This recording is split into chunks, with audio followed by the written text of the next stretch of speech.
Joining us today for Primetime Local News is Peter Quinlan, meteorologist with Global. Thank you so much for taking the time to be able to speak with us today, Peter. Yeah, thanks for having me, Shelby. Of course, no problem. I was really happy, I was saying this before, to be able to speak with you and kind of help get some expertise from you because, with these hot temperatures, especially for us here in Lloydminster and surrounding areas, is this kind of the usual temperatures you would say in the beginning weeks of July, or is this a bit different than what we were seeing last year? Yeah, last year was definitely an anomaly. We usually don't see the kind of unprecedented heat wave that we would see. Actually, it was one of the hottest summers on record. So this is closer to average. Normal daytime high for Lloydminster this time of year is around 23 degrees. And we are going to be seeing those temperatures above average right through the work week, even into the weekend.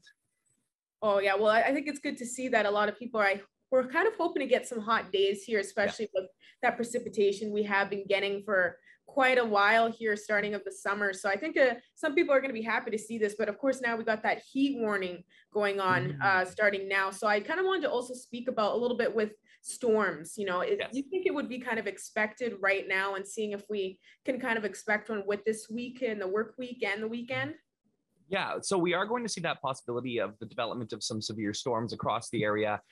Likely, we're talking Wednesday afternoon into the early evening hours. Then as we head into the end of the week, things should stabilize, ridge of high pressure returns. So when we have these kind of hot days, it's also quite humid. There's a lot of moisture in the air, and we get something called transpiration, evapotranspiration off the crops in the fields that adds to the moisture, that adds to the buoyancy and lift. So this is the time of year when it is prime for severe weather, and we definitely have that risk as we take you through the work week, although we will see some stabler days with a ridge moving in.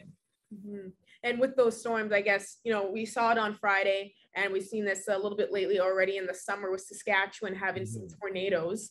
What would you say when it comes to that possibility as well? Not just even with this week, but with some of these hot days coming up here and in these next couple months in a way. Yeah, it does look like that risk for severe weather will be ramping up again over the next few weeks. We're in the heart of tornado season, and Saskatchewan and Alberta are in Canada's tornado alley. So we see more tornadoes on average in a year in Saskatchewan than any other province in Canada. So we've seen our fair share. We've actually seen over a dozen so far this year. On average, Saskatchewan sees between 17 and 18 tornadoes a year, and we're already approaching that average, and we're only into the middle of severe weather season on the prairies.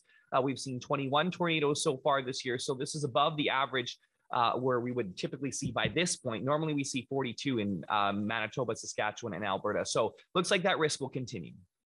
Okay, so I guess we're gonna have to keep people staying tuned, check out that Environment Canada, watch out for those alerts and everything, I guess, with these next few weeks. And I also kind of wanted to ask, even past this week, what would you say that, people here and in the surrounding areas can expect for these next kind of summer months when it comes to this kind of weather? Yeah, so we started off the year colder than normal in terms of the summer, and we actually haven't even seen a 30-degree day in Lloydminster yet. Today into tomorrow, we've got that chance of 29 or 30 degrees. So we will likely see the summer end up landing overall cooler than normal because June was so much below average, but it looks like we're going to see more and more above average temperatures as we take you through the end of July into August as well. So if you're wanting the heat, we are going to be providing.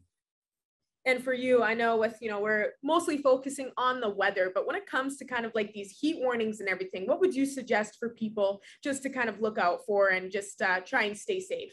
Yeah, try and make sure you are checking in on those who are vulnerable, those who are elderly, and those who are very young as well, those who can't talk. Watch for them to become really quiet and clammy skin. We are watching for heat stroke and heat exhaustion, swelling, as well as just uncontrollable sweating and then no sweating for heat stroke. So you want to be making sure you're staying well hydrated, seeking cool places, air-conditioned spaces on those very hot days, and just checking in on those who are extra vulnerable. Perfect, Peter. Well, you heard it here, folks. Make sure you're staying hydrated, stay safe. That's top priority. But thank you once again for joining us today, Peter. Really happy to be able to speak with you and kind of get that word out and what we can expect here in the border city. Yes, absolutely. Thanks so much for having me, Shelby.